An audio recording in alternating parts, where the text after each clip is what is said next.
Bakit ano? Ibang kulay. Ay! Si Master. Uy! Oh, next.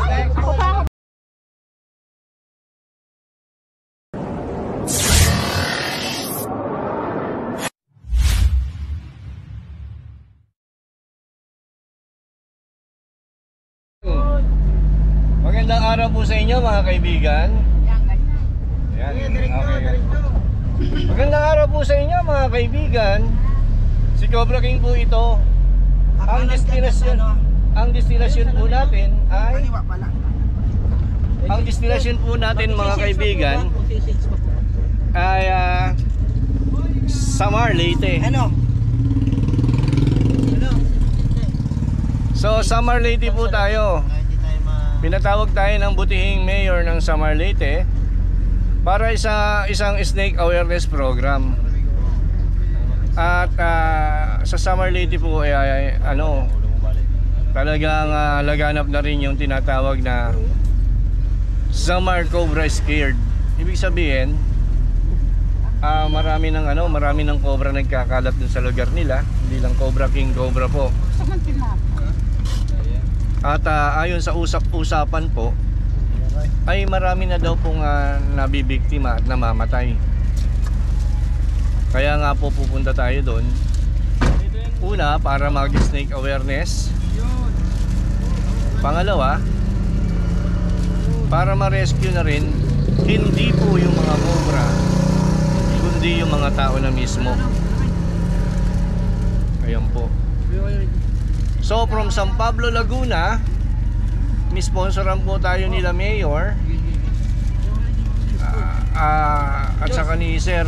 Hindi ko siguro mabanggitin muna ang pangalan ngayon. From San Pablo, Laguna to Leyte, Samar, Leyte. Ayun po. Makikipag-coordinate po tayo doon sa DNR. At alam niyo po ba, ang nakakalungkot po ay wala pa pong anti-venom ang Samar Cobra sa lugar nila. Pas, bilan niyo yung mga kasama niyo. Pas, sino po ba mga kasama niyo doon? Okay? Sige po. Salamat po. Bye-bye po. Ang haba daw po.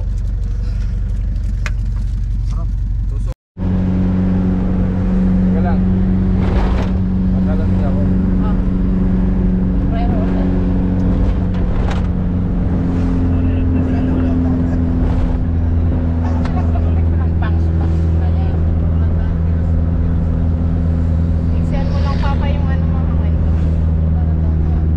Hello po, sige po.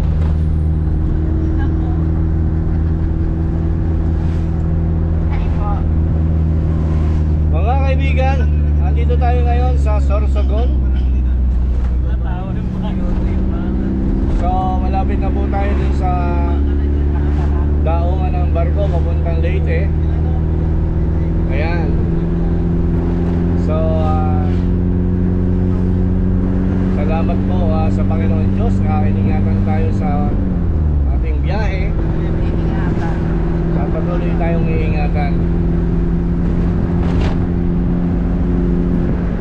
Sige po, update lang po tayo.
kaibigan, nandito na tayo malapit sa sakayan ng barko.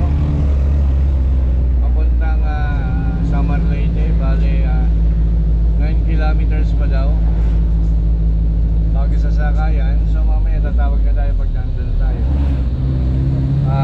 Kausapin natin kung anong barko yung sasakyan. Ayan.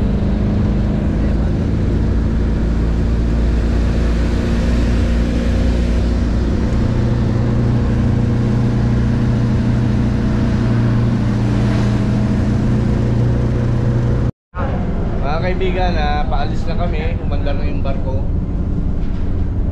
Mag-meet natin mamaya yung mga tao na nag-sponsor sa amin kung paano kaming nakarating dito sa Samar Leyte. Ayun na. Si Jojo baka tumalon. Jojo mayawa.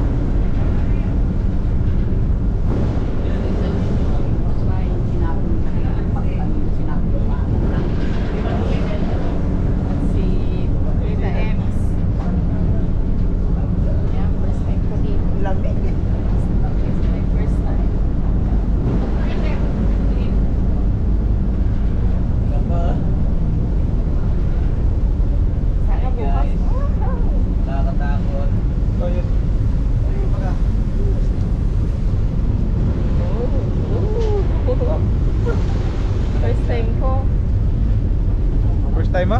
Yeah. First time ko rin eh. Ikaw, pangilan na? First time natin to guys, nakakatakot. Ikaw? First time ko din. First time din nila. Ikaw, first time mo ba? Hindi. Pangilan mo beses mo na dito? Ano na? Marami na. Dati nung lagi ako nagdaan ng Davao, lagi ako nasakay dito. Nasa tracking pa ako. Ngayon lang rin na ulit. Pero malimit ako sumakay dito. First time mo? May first time. Maginaw. Hindi nadala yung bag. Second time. Yes, ang lamig. Mga kaibigan, malapit na tayo sa seashore. Malapit na, oh. Tingnan nyo, ayan.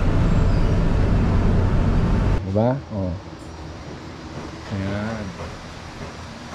Mga kaibigan, magandang umaga po sa inyo. Mag-umpisa na po kami ng operation. Pero bago kami mag-umpisa, may mga haantayin pa kaming tao upang magkwento yung mga karanasan nila dun sa nakita nilang mga snakes dito sa lugar ng Samar. Gusto ko lang ipaintindi sa inyo na iba ang ugali ng Samarensis sa Philippinensis. Napaka laki ng pagkakaiba nila. Una yung kulay at yung behavior. So mamaya, kung makapapala rin at makakuha kami ng mga species ng Samar Cobra, ipapakita ko po sa inyo yung kanilang mga behavior.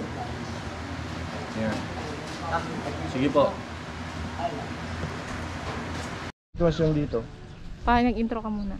Mga kaibigan, dito na tayo sa isang lugar kung saan dito ay private place na pag-aari po ng engineer, gano'n.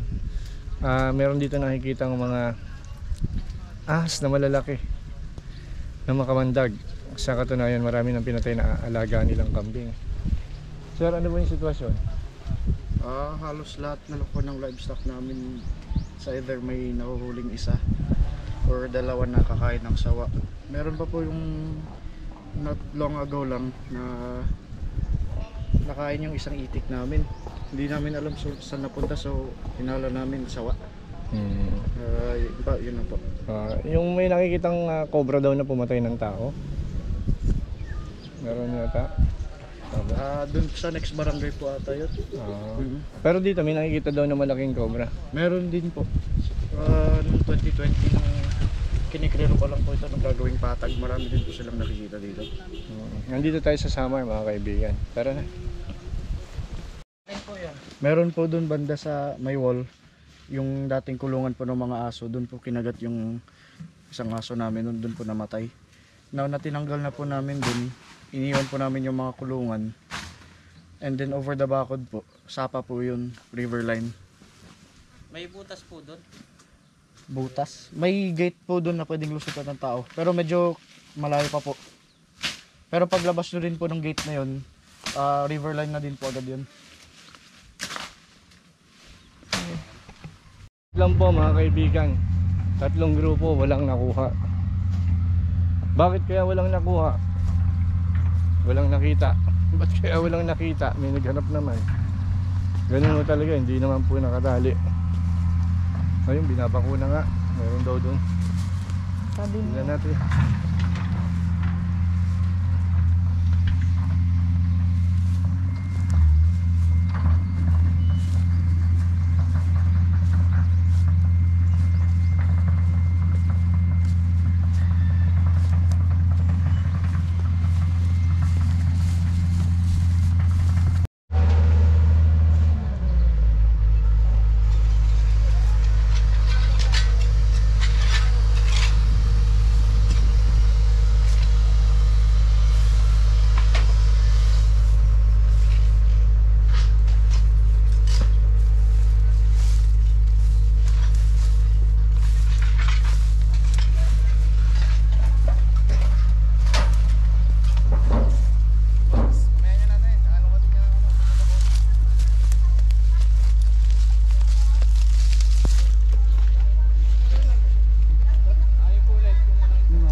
Bayawak.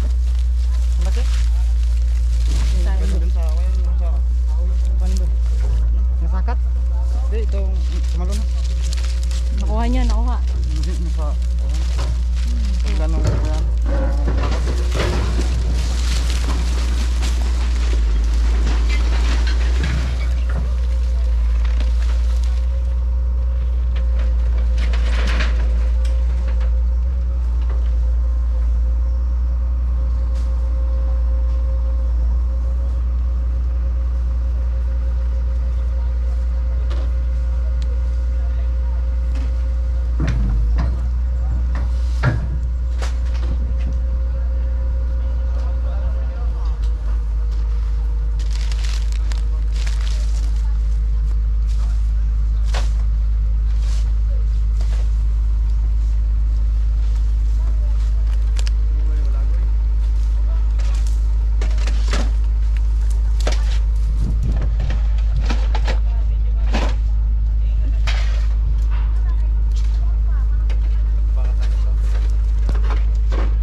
Crime scene.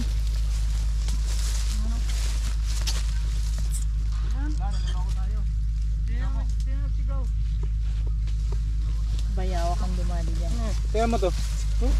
Bayawak. Tikling ano? Ha? Bayawak. Bayawak yung dumali yan?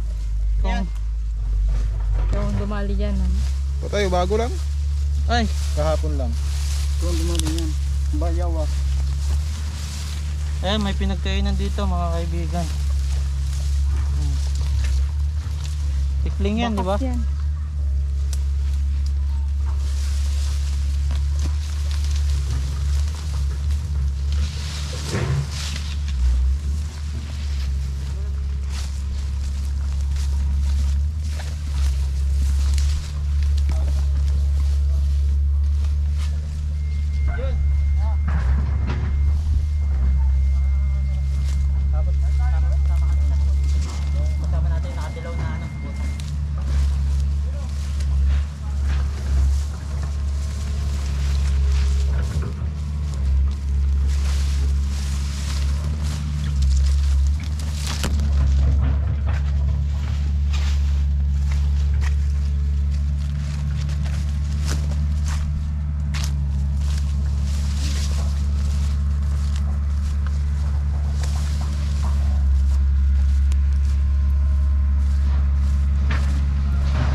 Aray. Si Mayor, hindi yan.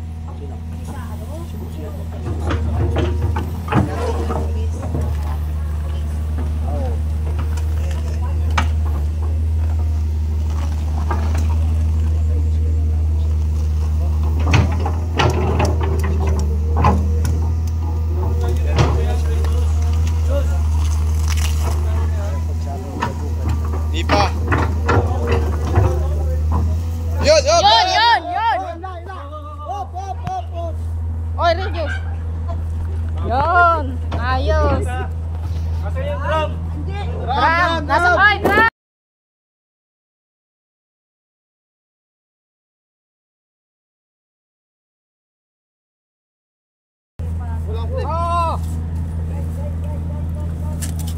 Wala. Mabilis yan. Marami pa yan dyan. Ay. Oh, nandudura. Nandudura, mata. Ang mata. Oh, matapang. Ayan guys, nakakuha tayo isang... Uy. Oh, next. Ako pa. Nagpupuga ng ano? Isa pa. Oo. Baka makasingit pa. Diba, Ares? Nagpupuga oh. Hindi ko ako binigyan. Ayan guys, nakakuha tayo ng kasama ko. Oh, tabi. Ayos, operate. So mga kaibigan, update tayo. May nahuli na isang Samarensis. Ano po siya? I think mga 2 to 3 months old. Yun po. Mamaya papakita ko po sa inyo. Makikita niyo naman. Papaliwanag mo. Gano'ng kalapit yan sa bahay. So makikita nyo mga kaibigan, yung nahuli, yung nakuha, bahay nila. Napakalapit.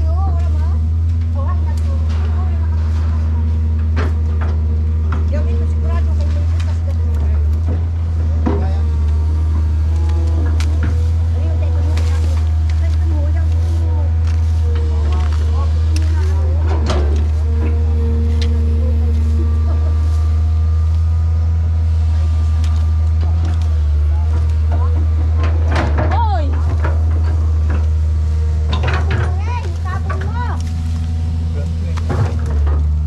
Bantayan mo yung ano mo, boss mo.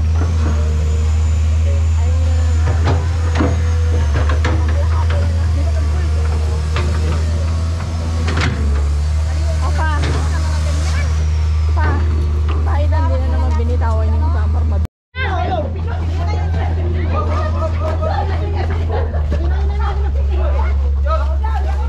Oy, ano?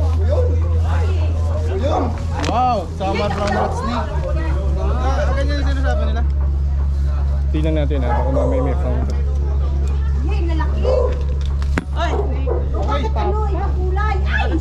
Papa, ano yan?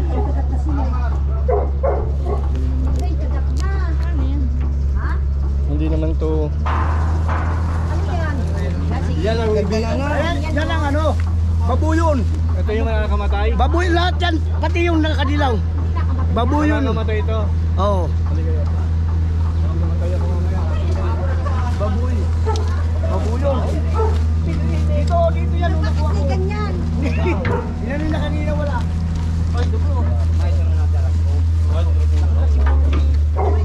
Yan ang babuyon. Lagay mo na pa sa drum pa. Yan, titigan. Hindi yata biyatis yan pa.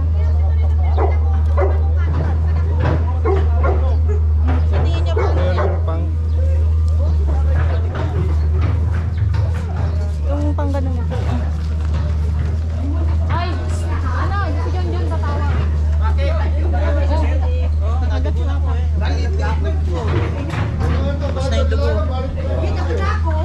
siya. Ano yan? Nakagat po yung si Haring Cobra. Si King Cobra po nakagat.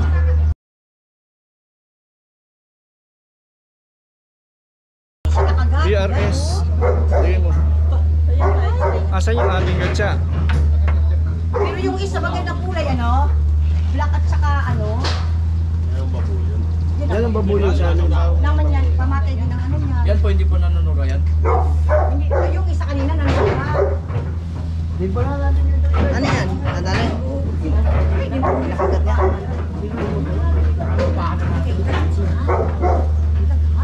Pa, explain nyo dito sa video na nandun sa nakakagat sa'yo. Ang nakagat po sa atin ay isang brown rat snake na red tail. So hindi natin alam kung anong klaseng kung may venom ba yun o wala, kasi dito sa kanila nakakamatay daw yun.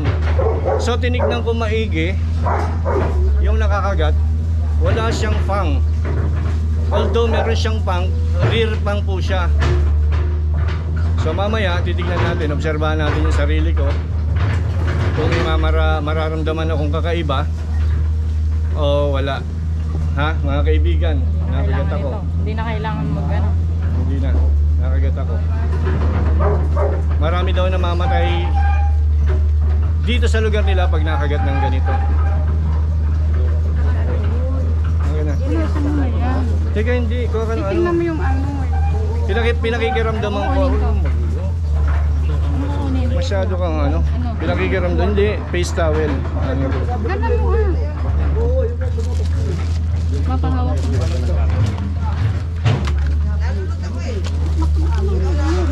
Bandage. Ayun. Hindi bawal yung mag-alak. Oo. Ano gagawin mo? Relax ka lang.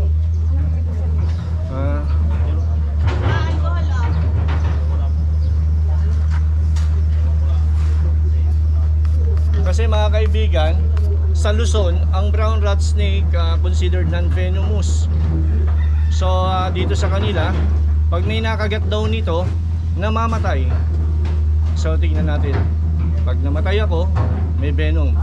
Ang ganong klaseng brown rat snake. Pag okay lang ako, ibig sabihin wala.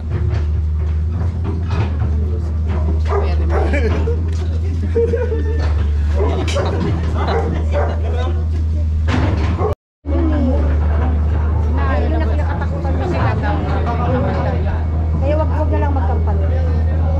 Ano pong ginagawa para ano? Na ano namin, yung parang ano namin, ano ba sa Tagalog ang suma? Ano ba sa Tagalog? Yung suna namin na, basta meron kami, ano ba sa Tagalog ang suma? Ayun, pwede naman, wala namang mawawala. Yung laso niya, kasi may nakakano dito sa amin yan eh. Suna. May Paano na- lang? Huwag kayo magkampanya. Susuna. Oo, paggamot mo. Hindi ano natin po. Patawag na lang natin. Ngayon na. Ngayon na po. Oo, ipatawag natin. Wala namang kung mawawala, di ba? Oo, walang mawawala. Paano nyo na ngayon? Kami talaga, nagpapaano kami. Paano lang muna natin? Okay, talagang paano?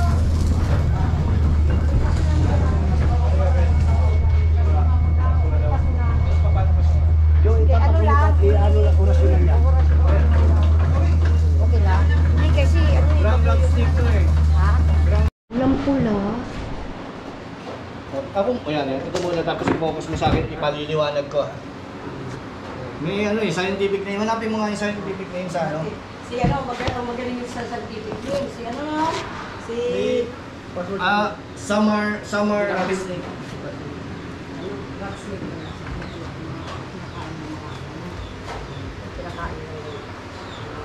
Hali-huli mga kaibigan, nandito tayo para kapanayamin yung tao na may experience sa mga snake ng summer. At isa sa mga naging experience po nila, mga kaibigan, ay yung sarili nilang ama na kinagat ng babuyon. Sir, ano ang pangalan nyo? Yusef Lascano.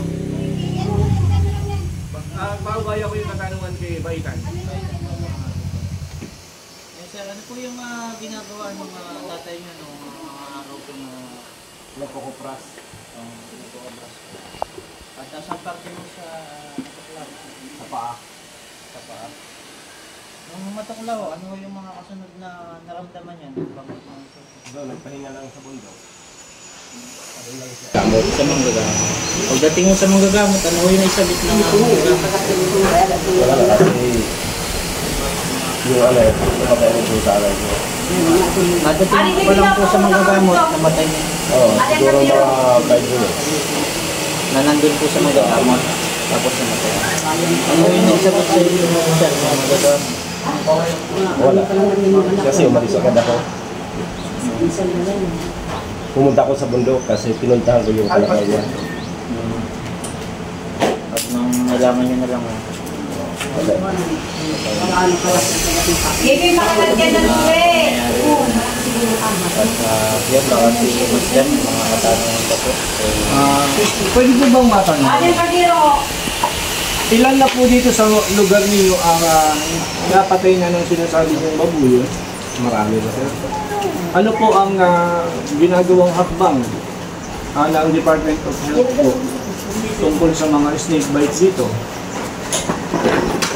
Wala kasi pag kinakalat, dinadala lang sa manggagamot. Hindi niya dinadala sa doktor. Bakit po? Yung tatay ko, nung pinaga, dinala nila busgan sa hindi na kinaya. May anti-venom po ba? Kung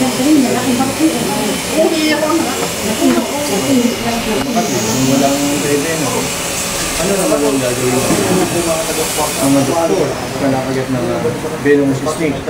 Eh wala nga po silang magagawa. Wala din yung Friends Hospital. Wala. Yung Tagalog niya na, Suna. Suna. Dito sa Bisaya. So ang pinaka-referral na lang isa dalhin sa mga herbal medicine, mga herbal doctors. Yun. So mga kaibigan, nakakalungkot na pangyayari yung nangyari kay Sir. Na isa lang sa halimbawa ng mga snake bite victim. So nandito po ang King Cobra dahil inimbitahan tayo ng isang mabuting tao na gustong tumulong sa bayan niya rito. Ito yung tubig oh. Siya po ay nag-effort para pumunta ang King Cobra dito. Ayaw pa-mention yung name niya. Yung kaibigan niya. Kinausap niya rin yung mga kaibigan dito, mga mayor at saka governor, para magsagawa po tayo ng snake awareness program. At upang makipagtulungan na rin tayo para magkaroon dito ng facility, para magkaroon dito ng tinatawag na anti-venom production in God's will. Kasi mga kaibigan, nahihirapan po sila mag-provide ng anti-venom vaccine. Tama po. Balikan, umibig sa pa. Yun, wala naman po. Kahilingan ko lamang po ay sana mailigin natin sa mga government dito, sa mga DOH na magkaroon mo ng facility o magkaroon ng anti-venom sa Cobra. Yun, tama. Kasi sa totoo lang, problema rin po sa Luzon yan. Wala rin tayong sapat na anti-venom ng summer cobra doon. Wala naman kasi summer cobra sa Luzon. Ang nandun ay naka-Philippinensis. Ang King Cobra wala pa rin. So, lahat lang yan, sana ma-actionan na. Tutulong po kami. Hindi po kami nanunuligsa. Kami po ay nakikiusap na gawan natin ng paraan ng mga anti-venom. Kasi po, hindi na biro yung labasan ng mga snakes. Hindi na biro yung mga nakakagat. Hindi na po biro yun. So sana po, magtutulungan po tayo. Ang may tutulong namin, spread ang snake awareness, knowledge, at ang pagre-rescue po sa mga wildlife para hindi na magkaroon ng issue o encounter ng tao at mga snakes. Sir, thank you very much sa interview nyo. Thank you. Kaibigan, nagkaibon-ibon kami dito, nagpahinga kami. Medyo tapos na ngayong araw na ito ang aming search and rescue. So, ngayong araw nakakuha kami ng isang Samarensis na cobra na sa tansya ko mga 2 months old. Nakakuha din kami ng brown rat snake, Colegnus. Ngayon, ano ko pa kasi kung ang ganda po kasi ng kulay niya, yung brown rat snake ngayon ay may pagka-reddish ang ang huling buntot. Papakita ko sa inyo. Makita na po. So, mamaya, isa-search natin mahigit kung anong klaseng species yan ng Samar rat snake. Kasi dito po, pinatatakutan pala to. Gawa ng akala nila venomous. So, shout out po kay Sir Governor Edwin Ong Chuan. Shout out din po kay Mayor Edito Salodaga. At shout out din po kay Barangay Captain Manuel Coico Jr. at kay Ma'am Jennifer Banyestan.